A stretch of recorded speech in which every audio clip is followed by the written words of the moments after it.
أعوذ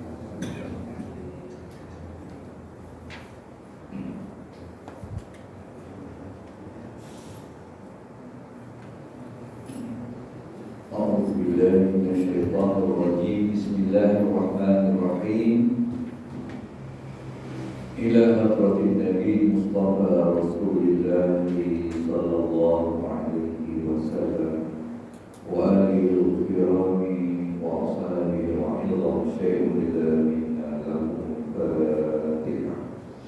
أعوذ بالله من الشيطان الرجيم. بسم الله الرحمن الرحيم. الحمد لله رب العالمين الرحمن الرحيم. إياك نعبد وإياك نستعين.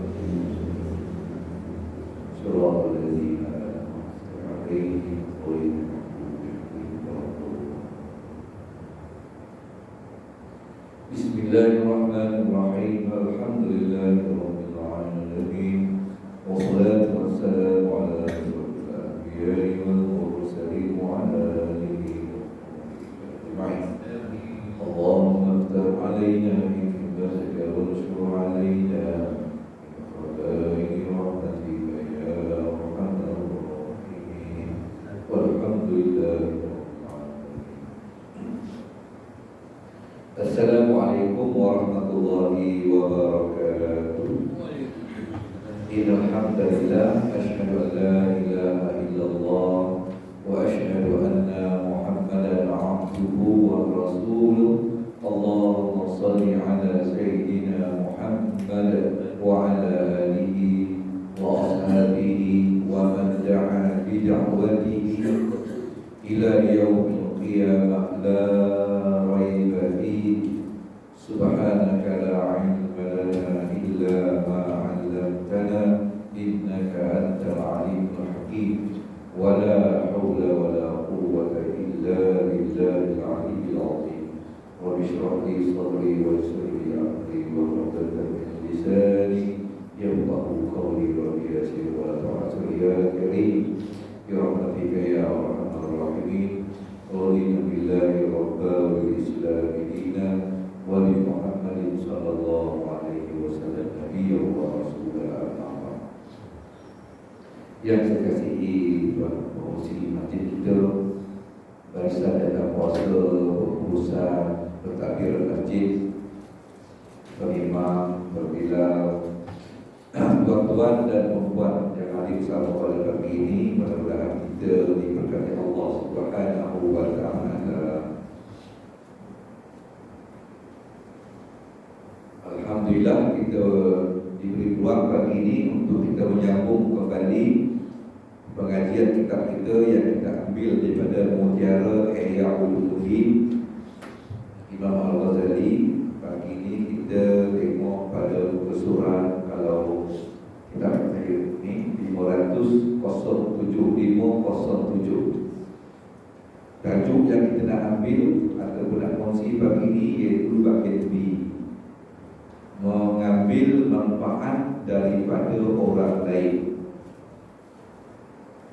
Bismillahirrahmanirrahim. Mengambil manfaat daripada orang lain. Manfaat diperolehi daripada orang lain hanya akan berjaya dicapai dengan cara bekerja dan bermuamalah. Dengan cara bekerja dan juga bermuamalah. Apa maksud muamalah? Bergaul, berurusan. Itu dah ada sana, dia kata fik muamalah, fik berurusan, fik bergaul. Berjual beli pun termasuk ada. Sewa menyewa. Tu anak saya dia baru kerja sebulan kerja pakai kereta, pakai tebu tu kereta. Kereta tebu tu besar jasa dia kan. Kita dulu, saya dulu ada kan bas di mengajar. Itu bas mengajar. Tapi masa tu pengukur baik. Dia lambat dia faham. Pada itu dapat beli motor. Oh, beli motor tu anda dah parking buat pokok tu ramai kau tengok. Saya kata kalau naik kereta control dulu, nanti beli kereta Asia, saya kata Senin sampai Jumaat you guna kereta tu untuk kerja, Sabtu Ahad sewakan ya. Jadi cara bermuamalah, sewa menyewa, jual beli kan, gadai-gadaian. Cara yang demikian itu hanya akan terjadi atau diperoleh dengan bercampur gaul dengan orang ramai. Seseorang itu dapat bekerja menurut cara yang semestinya dan cukup pula bersedekah.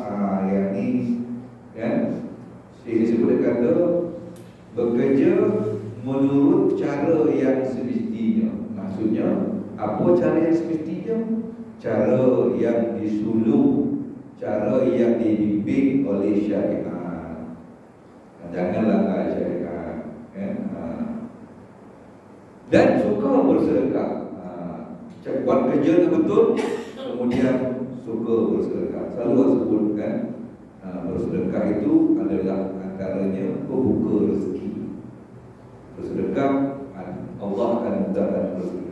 Macam mana kita mudah untuk menghulurkan rezeki kita kepada orang lain, begitulah Allah juga akan mudahkan untuk dia memberi rezeki kepada kita. Kalau bila WhatsApp ada orang tanya, dia tak cukup, wallahu alam,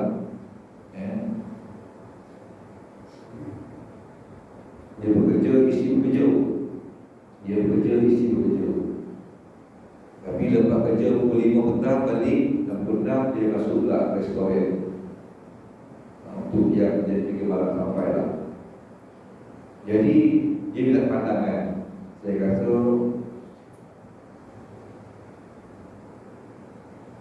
kalau dia dah letih kerja malam, habis pukul 1, pukul 2, tidur tak cukup, besok tu akan terganggu penumpuan kerja kita untuk besoknya. Dan mungkin kualiti kerja kita wallahu a'lam. Jadi mungkin kesan kita kerja malam kalau tak cukup, tapi di bersama kita mungkin melanggar etika kerja kita pada besok paginya. Sebab habis pukul 5 balik rumah, mandi rehat-rehat, minum sikit, keluar pulang tu nak kerja di restoran. Confirm tak tak rehat sampai 2 malam, balik rumah apa-apa pukul 2.30, pukul 3, boleh tidur. Besok kamu, saya kata saya berpandangan, saya kata kita pemakan rezeki, jagalah pemberi rezeki. Jagalah pemberi rezeki, iaitu Allah Subhanahu wa ta'ala. Jadi kadang-kadang center kita ni bila dapat banyak cukup, dapat sikit tak cukup. Tetapi apabila kita dapat sedikit dan kita beri kerana Allah, Allah akan mengikut sesuai kehendak dia. Itulah Imam Tauhid ada di sana satu tajuk, iradatul insan wa iradatullah. Kehendak manusia dengan kehendak Allah. Apabila selari sangat cantik kehendak kita pun, itulah juga kehendak Allah, sangat cantik, jalan tu kena lalu. Tetapi apabila kehendak kita bertentangan dengan kehendak Allah, tuan-tuan sekalian, tidak akan menang kehendak kita. Selama-lamanya kehendak Allah itu akan menjadi nyata dan berjaya. Jadi kalau selama-lamanya kehendak kita itu akan gagal, takkan boleh menanding kehendak Allah, maka kenapa kita tak ambil yang utama tadi? Kehendak kita selari dengan kehendak Allah. Itu dijadi. Timbul isu di sini, ada kata menurut cara yang semestinya, iaitu apa dia? Ikut syariat ketika kerja dan suka bersedekah. Kerana bersedekah itu bukan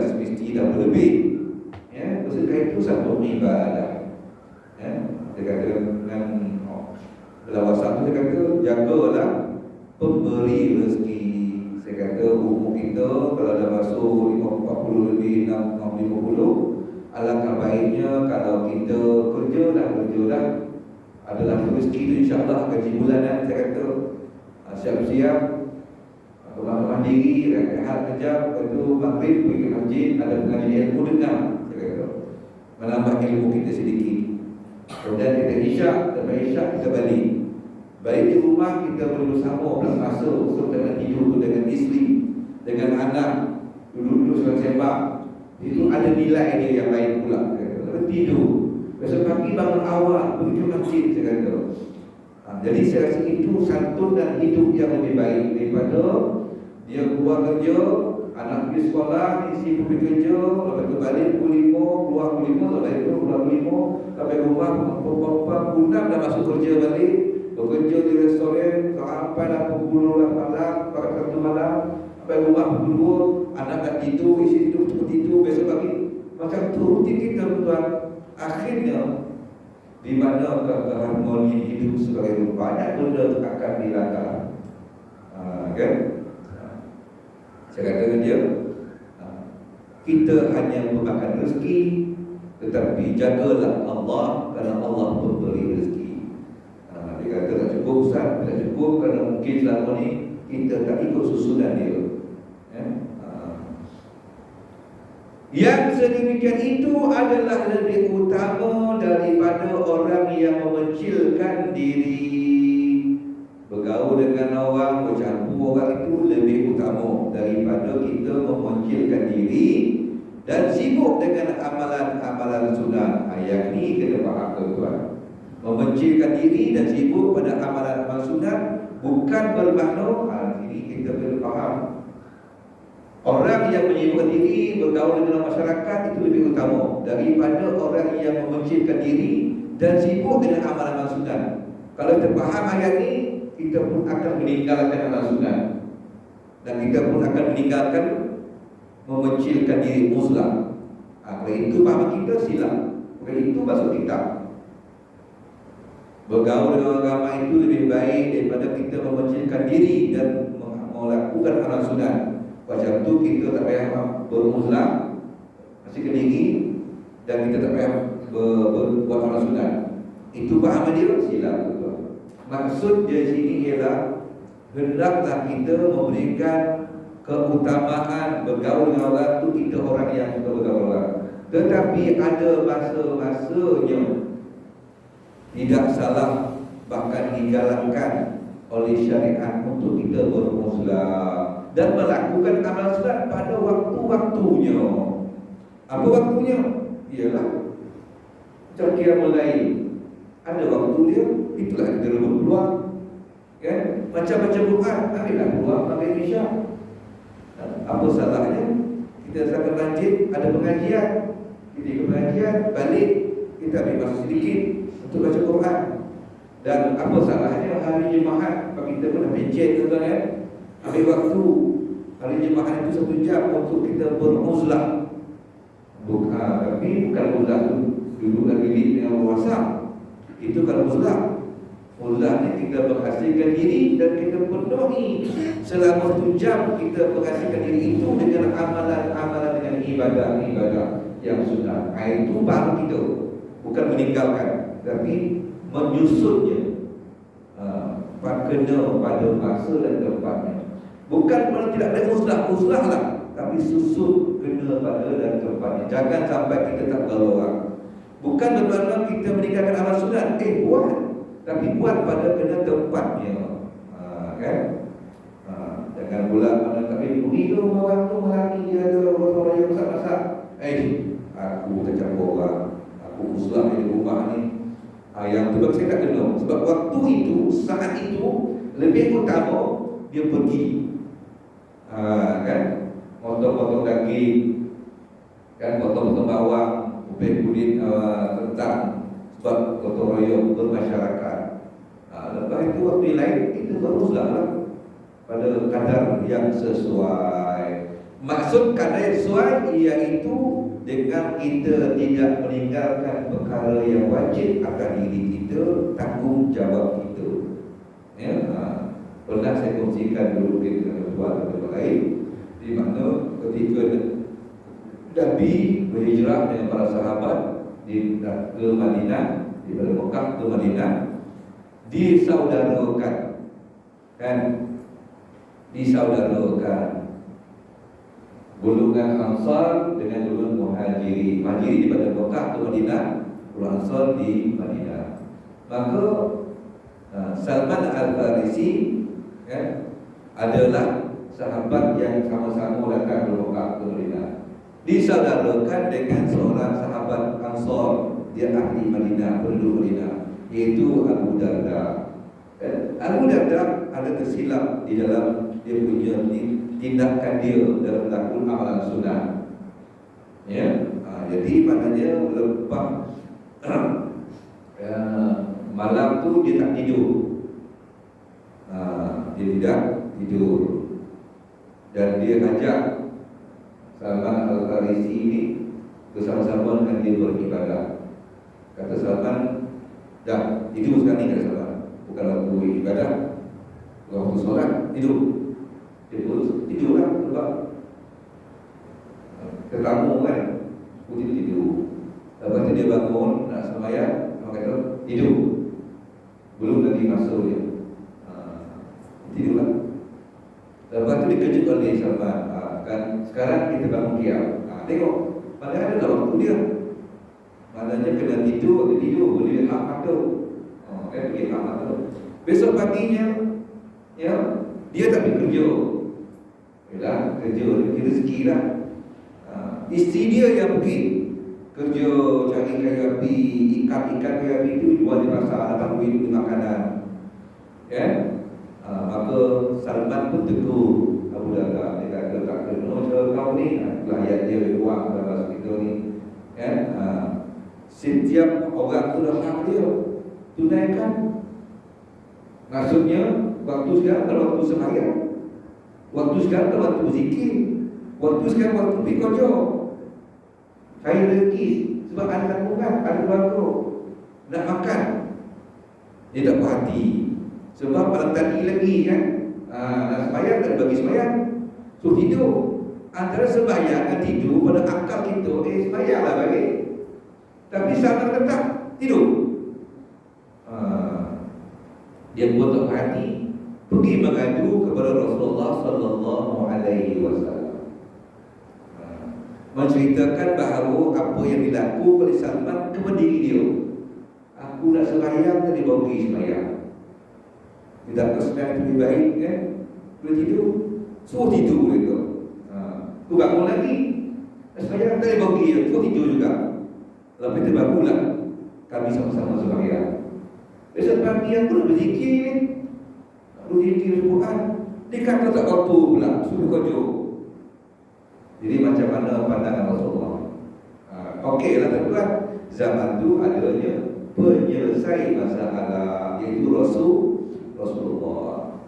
Tak ada siapa boleh mempertikaikan jawapan tu. Maka kata Nabi menjawab soalan Abu Darda, Sadaqa Salman. Salman tu yang betul. Kan? Salman tu yang betul. Jadi maknanya pemahaman kita berkitab ini kata tadi, yang demikian itu adalah lebih utama daripada orang yang mengecilkan diri dan sibuk dengan amalan-amalan sunat.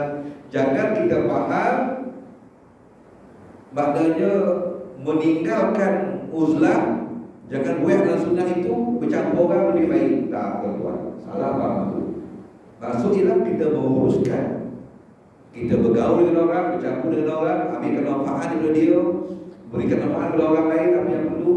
Kemudian waktu uzlah kita susun dan melakukan amalan sunat pun kita lakukan pada tempat dan waktunya. Baik, itu habis sudah. Jadi maknanya boleh kita ambil manfaat pada orang lain, tapi kita kena menjaga etika dia, ya, dan bersedekah. Kemudian dia bincang pada tajuk usulnya memberikan manfaat kepada orang lain. Tadi mengambil manfaat, kita ambil pada orang.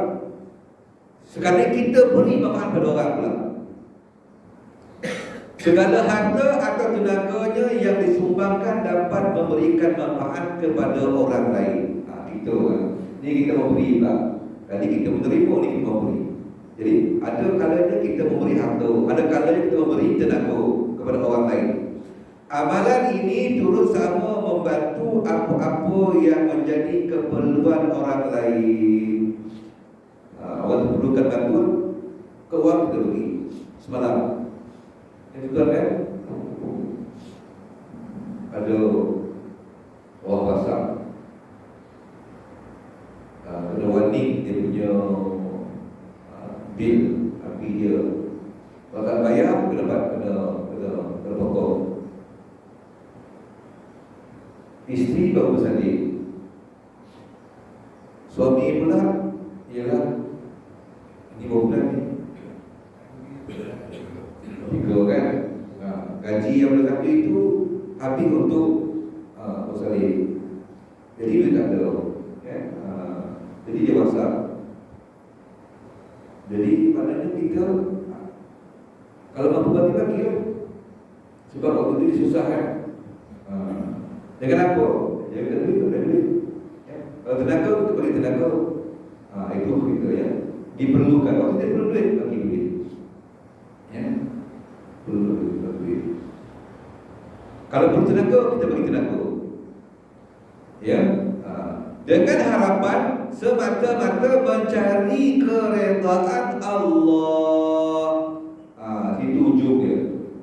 Kita beri tenaga ke, kita beri duit ke, tapi di ujung tu semata-mata keredaan Allah. Baru cantik. Tapi kalau kita bagi bukan kerana keredaan Allah, rugi tu. Ya. Bukankah bergerak serta berusaha untuk memenuhi keperluan orang ramai, terutama bagi keperluan muslim itu amat besar pahalanya. Ya tuan-tuan. Kalau hari ini kita menyumbang pada Palestin, sangat besar tuan-tuan. Kalau tanya saya, Ustaz, saya ni nak pergi umrah, tapi nak juga menyumbang Palestin, buat dua-dua. Tapi kalau saya ambil duit saya bagi Palestin, umrah saya tak, mungkin tak cukup duit. Saya berpandangan saat ini, waktu ini akan datang Allah Ta'ala. Tapi waktu ini lebih utama. Saya rasa lebih utama ya. Bagi yang lebih baik, mana lebih baik? Lebih baik dia menghulurkan bantuan kepada Palestin. Tangguhkan umrah dia. Kalau dia katalah umrah bagi ibu, dia keluar hanya 1,000, tinggal 7, tak cukup, tak boleh pergi umrah. Tak bukanlah yang itu. Itu pandangan pribadi saya, wallahu a'lam. Mungkin ada orang lain berpandangan lain pula. Sebab bagi saya dari sana ya 800,000, hampir 1 juta berhadapan dengan risiko keguluran. Di masa yang sama kan, bantuan-bantuan banyak negara kepada Palestin telah pun mula menyusul.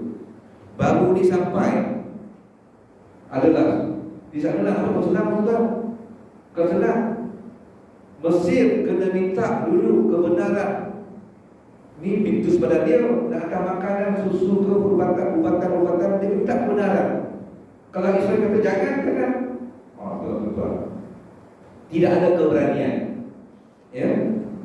Sebab di sana tu ramai orang Israel membantah lori masuk, tanker masuk. Ya. Baru ni masuk ubat. Masuk ubat pula. Inilah cerita tuan-tuan kan. Antara orang yang ikhlas dengan orang yang tidak ikhlas.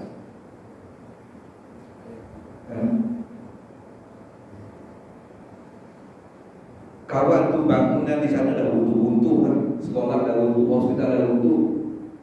Di negara dia adanya syarikat penggerubat dah nak expired. Nak dihapuskan kena tata cara dia. Tak senang. Jadi ambillah ni, hantar ke Palestin. Seolah-olah di Palestin jadi tong sampah. Sampai-sampai tak ada guna. Ubat bila nak guna, Kalau dibunuh atau itu aja diracun dia dah. Jadi masuk ketika tu untuk dia jadi tong sampah di sana. Apa jadi itu tuan? Dah lah 800,000 menghadapi kebuluran, ya. Kemudian ubat-ubat pula nampak cantik bagi media. Belon-belon dia kata, oh bagus, naik nama dia, naik nama syarikat dia, penyumbang besar kepada Palestin, oh bagus. Rupanya yang dihantar tu ubat yang dah luput tadi, supaya di sana di Palestin Gaza tu jadi tempat buang sampah ubat yang ini. Kalau di sini kan termasuk dia ikut prosedur bagaimana penghapusan ubat itu nak dihapuskan. Bila ikut prosedur pula, dia kena libatkan agensi atau syarikat yang dilantik untuk menghapuskan ubat-ubat dia. Bila lantik tu kena bayar pula.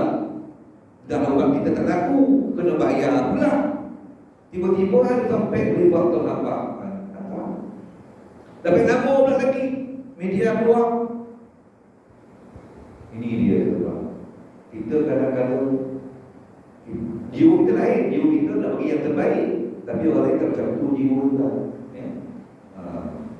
Jadi maknanya kita masuk lagi tu Amerika, untuk dunia jumpa negeri-negeri dalam dunia ni ada 5 buah negara yang aktif menyumbang kepada Gaza.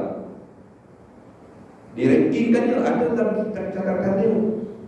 Amerika kita tak ada susun yang mana. Jadi tak ada siapakah negara mana yang sangat aktif, tinggi, sumbangan dia tinggi, aktif menyumbang kepada Gaza. Gaza itu Hamas lah, bukan Fatah.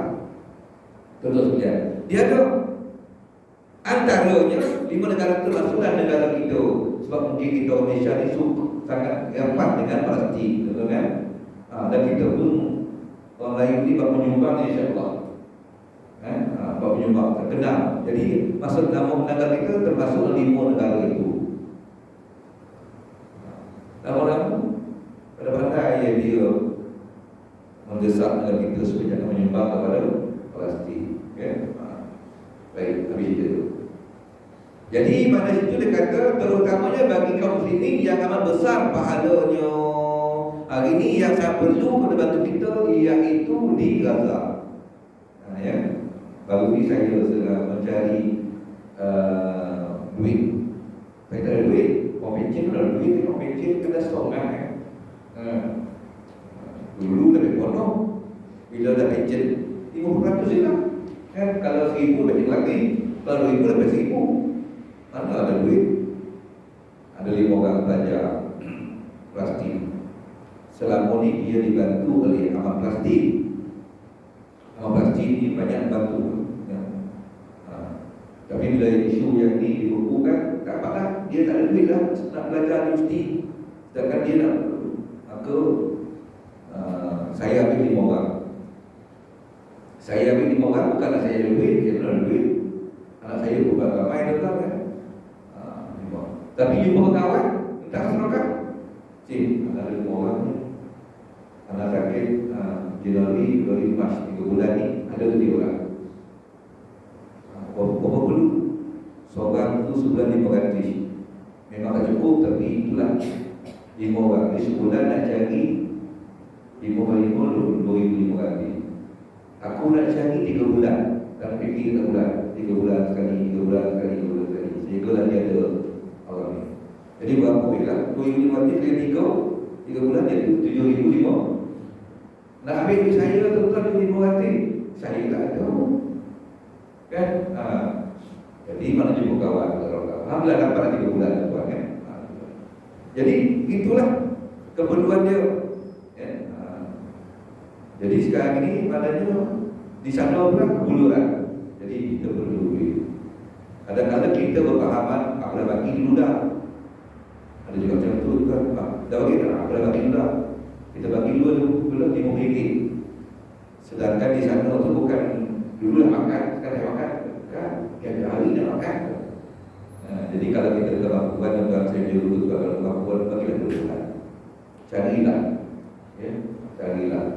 Tapi saya nak cakap begini, kalau menyumbanglah kepada mereka yang menyerahkan batu itu kepada Hamas. bukan kepada harta. Ya. Jadi kalau kita memberikan bantuan berusia yang memerlukan, hari ini adalah pastilah yang sangat memerlukan. Ya.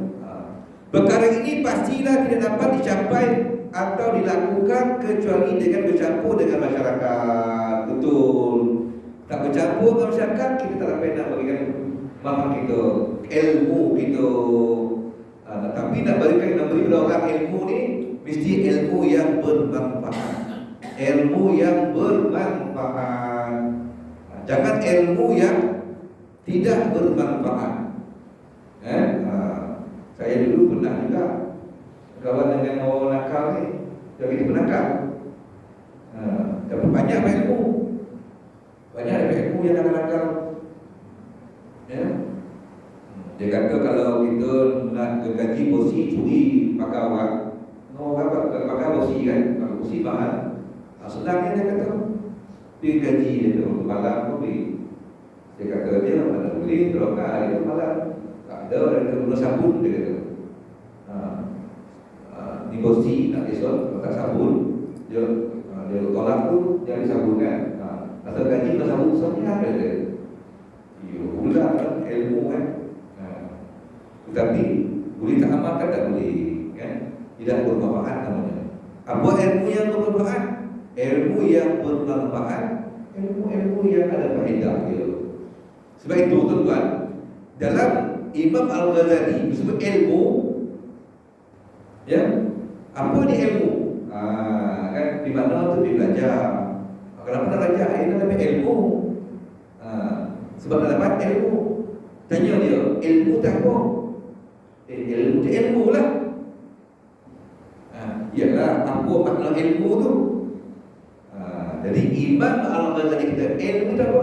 Ilmu itu sesuatu yang bermakna, yang ada makna dia. Kalau tak ada makna ke ilmu, apa maksud makna? Makna dia dapat dimanfaatkan, bermakna. Itu yang bermakna, ya. Baik. Jadi bagi seorang yang dapat melaksanakan perkara ini dengan menjaga batas-batas syariat, walaupun dia bergaul dengan orang, kena jaga batas-batas syariat. Sebab bergaul masyarakat ni, kita akan jumpa macam-macam ragam masyarakat perangai dia. Jadi kita masuk dalam masyarakat tu yang berbagai ragam tadi dengan dijaga, dikawal dengan panduan syariat. Perkara yang tak panduan syariat, kita boleh tegur kan.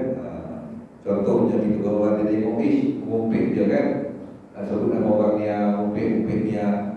Kita kadang-kadang apa kita tak laku kita ni, ini dah ngumpet dan kita ni bercerita kan. Kalau ngumpet tu dah maaf lah kan? Maka itu adalah lebih utama baginya daripada menyendiri atau mengasingkan diri. Lebih baik baginya keluar dan bergaul masyarakat supaya dia dapat memberikan manfaat kepada orang daripada dia mengasingkan. Sama tadi maknanya bukan kerana meninggalkan mutlak, tetapi menyusun waktu-waktu yang sesuai untuk kita beruzlah dengan kadar yang munasabah. Kadar apa? 1 jam munasabah, 1 jam munasabah. Kemudian tadi usulnya, sekali lagi tuan-tuan, kita akan cuba berhenti di minit lagi ni. Tadi usulnya mendidik diri dengan nasihat orang dan bersopan santun. Ini pandangan Imam Ghazali. Justru kita mendidik diri kita. Sebab ini kita ni dalam bab kita tasawuf lah, kan? Tasawuf ni ianya untuk diamalkan, membentuk akhlak. Kalau kita belajar tauhid untuk kita yakin kepada Allah. Jadi yakin, tak apa ragu-ragu lagi, yakin Allah. Kalau kita belajar ilmu fiqh ataupun ilmu ibadah dibagi, sampai kita tahu ibadah kita lakukan itu sah ataupun batal atau tak sah. Dalam subuh tadi kan, oleh dia ada subuh sah tak? Sah. Yakin sah. Berilmu fiqh kita tu tahu Diterima tak diterima kita punya ibadah, yang tu bukan kerja kita, itu kerja Allah Taala, ya. Tapi yang kita belajar tauhid, kita yakin, ya. Tetapi kalau belajar ilmu tasawuf, dia mesti terselah dalam diri, nampak akhlaknya. Tapi kalau sekat dia bercerita, yang tasawuf tu cerita tentang kasyafnya, tentang mujahadahnya, tentang muslahnya, cantik. Tapi dia sendiri nampak dia tak lahir, tak nampak pada watak dia. Itu bukan tasawuf, kan? Tasawuf bukan ilmu saja, dia lahir, percakapan dia, akhlak dia, ya. Jadi sekarang ni, kenapa ilmu fardu ain itu 3 tu wajib belajar? Sebab yang pertama dia membentuk keyakinan. Kalau tepat yakin tu, yakin baru yang tinggi yakin Allah. Kalau itu rosak ni. Yang kedua, pergerakan kita. Kan apa yang kita lakukan itu kita tahu betul tak betul. Daripada dasar syarak. Ibadah kita sah-sah kita tahu. Benda kita buat ni haram tak halal kita tahu. Pergerakan. Kemudian kita punya amalan kita. Dia bila tasawuf sendiri, cantik dia, ya? Baik, perkara yang dimaksudkan ialah melatih diri untuk menghadapi perlakuan orang lain yang kasar. Melatih diri untuk menghadapi perlakuan orang lain yang kasar. Bila kita campur dengan orang, akan jumpa pakai macam nanti. Jadi kita kena latih diri bersabar, terutama dengan orang yang kasar, dan berusaha sekuat tenaga untuk menahan diri. Latih diri dan tahan. Kalau tahan kan ada bertumbuh belakangan. Sebab itu bila cerita bapak yang paling pandai dia buat, ukur diri dulu. Aku boleh tak boleh? Kalau boleh tak apa, ya. Kadang-kadang tak boleh sampai kepada menghina pribadi, tak boleh lah. Kalau bapak politik kan, dia lain warna, kita lain warna. Cerita boleh bagi syarat, dia boleh cerita dengan kau, tapi kau warna lain dan warna lain boleh cerita. Tapi adab kita berjaga. Timbullah satu kitab, satu buku dikarang oleh ulama, iaitu Adabul Ikhtilaf. Maknanya adab kita berbeza pendapat. Boleh berbeza pendapat, nak macam mana, tapi ada adab dia. Jangan pula sampai menghina, aku kenal kau ni, berabah kau lagi aku tahu dia. Pakai macam ni, sudah tuan kan. Mana boleh. Jadi saya biasa ni tuan dalam senyum WhatsApp tu, kita lah tinggalkan jangan pergi terajak. Bila bincang kita memang lain warna. Ada buruk kan, buruk ni tuan yang besar dalam macam-macam warna kan, beraneka warna. Tapi ada yang tergambar tu, kan, dia dah kalah berhujang, dia bagi baik. Baik. Akan kata menahan diri dan bersabar terhadap perlakuan mereka yang buruk dan jahat. Mesti ada. Kita ada daya tahan diri. Kalau tak ada, susah buat. Ya. Saya ingat lagi masa belajar psikologi dulu lah, ya, guru dia ajar. Antara saya ingat maknanya apabila kita marah, bercakap marah, bila marah, tangan kita di belakang. Cakap, kenapa saya kata? Konsul dia kata, bila kita marah, anak-anak tu, dengan anak bukit tu, cakap, anak-anak kita bisa marah, tangan di belakang. Sebab dia kata, di situ dia akan mengunci kita punya kemarahan. Kalau tangan dia cerihan, kalau Allah, tak lama dipak tak kalau kan. Jadi dia kata, iya pula tu, saya pernah buat itu, kalau iya pula, tak naik ke pecah itu. Bersama tak naik ke pecah. Wallahualam, tapi sudah cukup jadi. Tapi kita naik. Tapi kalau tu dulu kan, jangan gitu kan. Kalau tunjuk kalau itu menunggu. Baik. Kenapa kita perlu bersabar dan daya tahan diri yang kuat? Tujuannya ialah untuk mematahkan hawa nafsu yang suka marah. Memaksa diri untuk menghentikan nafsu syahwat yang salah. Semua itu hanya mampu diperoleh dan dicapai dengan bercampur gaul dengan masyarakat. Kita bergaul orang ni tuan, insya-Allah tuan kan.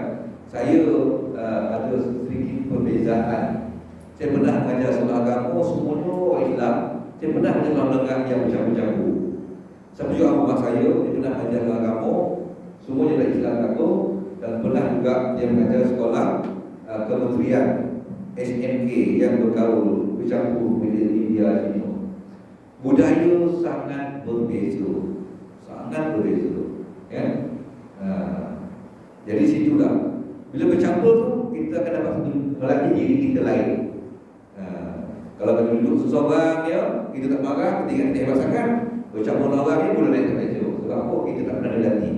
Tapi bergaul dengan orang itulah kita melatih diri kita. Jumpa orang yang dia cakap, jumpa orang yang kita akan lari. Bila lari tu kita pun biasa lah. Okay?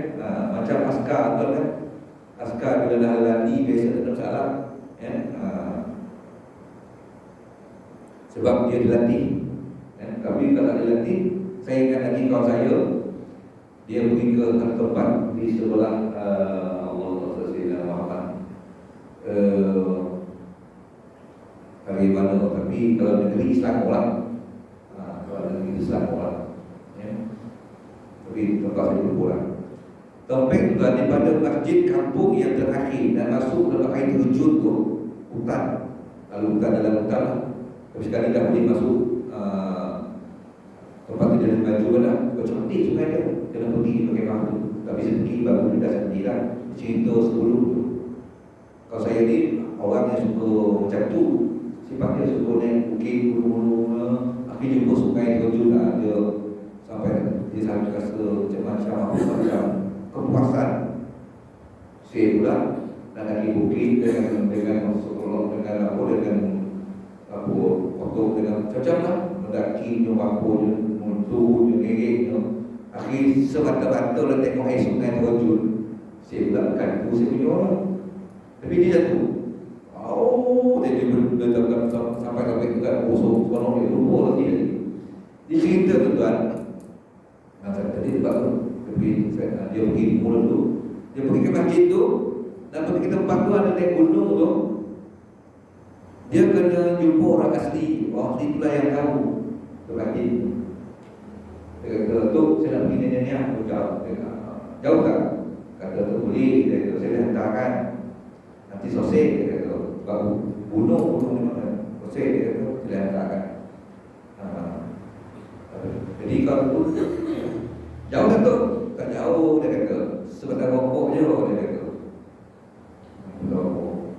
Wah, kawan saya ni, sebentar rokok, okey lah. Aku lebih dari tu aku boleh. Masuklah dengan barang dia semua. Ya, jalan-jalan tak sama. Jauh. Sampai tu, dekat dah bagus dia. Tahu tak bagi tu kan? Ompek hari. Tapi tak ada jalan-jalan. Tak, dia jalan lagi itu berkemah. Kan? Ompek hari tu kan, sampai mana tu? Sebentar rokok. Rokok tu disahkan dari padang ni saya tengok dia. Asli tu kan. Memanglah tak rokok sebelah hari tu tak rokok. Jadi topik tu memang cantik tuan. Tapi situ masih lagi tepi sungai tu baru perkampungan orang asli. Hari itu saya pergi, alhamdulillah musim durian. Dia datang dengan gago dia durian dan pakai dia. Pakai pula dia Allah asli ni dia pakai dia kecau lain juga. Dia jumpa pakai dia tengok. Ada habis lagi tidak habis lain pula. Orang lain tidak. Dia pakai. Kena enggak obat dia kata kan. Besok dia nak pukul lain pula. Tidak, maka mau dia tengok boleh penting, kalau penting dia tinggalkan. Kita tidak dalam tim. Takkan nak keluar kosong, ambil je lah. Itu saya sendiri tuan. Tidak pernah lagi saya menawar pakai. Kalau ada RM10, saya nak beli, saya beli. Tak beli, tak beli. Kalau boleh maaf, RM10, saya nak beli, saya beli. Kalau saya nak beli, saya tawar. Kalau dia beli RM7, saya tak akan minta. Bagi saya, pakai lah. Yang lain, kita tawar lah. Pakai, tak tahu tak. Sebab saya pernah bukan sekali, banyak kali macam pakai dalam hidup saya boleh. Orang susah kan? Pakai. Pakcik saya banyak pokok. Kalau kami bosak atau pondok ni dia pakai pokok lain. Lepas tu dia lempar tadi. Kita ambil ke pokoknya. Sekayut je tu. Kita hantar pokok tadi. Adik tu dengan buat permoholannya. Ada kain tak? Pakai tali jatuhkan tu. Saya buat sabun. Tanggakan dari itu dia naik tadi ni. Saya pun susul saya yang jatuh. Kain jatuh. Saya pun dalam bunyi. Saya terfikir tuan, kalau datang limau, pakcik saya dia nak, saya bawa nak. Takkan limau datang dengan kotai, kan? Yang putih kotai ni lah. Itulah pertarungan saya setiap kali saya kotai tuan. Dan sekali banyak kali tuan. Akan peristiwa itulah bila saya beli kotai, saya akan tawar kotai. Saya kalau saya faham, saya tak beli. Kalau saya beli. Peristiwa juga. Sebab apa itu pula? Yang bunyi yang jatuh itu saya bawa. Kan? Ikut belakang. Yang depan tu ikut kotai cantik ni selalu selingkan ada bulu. Sepasi pun sama juga. Dia bogek, saya pun sama dia bogek. Dia berhutan dia nak keluar tu tuan. Bukan jalan air. Saya kukuin. Suara dia. Titik, berhenti. Kadang-kadang petang berhutang 7 boleh rumah. Apa saya berhenti. Itulah saya tak pernah lagi lari juga. Berbab saya berhutang. Kata kalau nak berapa sih? Mahal sikit-sikit hutang ni dia kata sedikit. Saya belilah kalau tak beli. Kalau okey lagi masih ya. Tapi kalau lain kita tawar. Baik, kita berhenti dulu tuan. Pada muka surat 508 nanti kita masuk kepada tajuk yang baru, saling berkawan, yang panjang sikit. Begitu.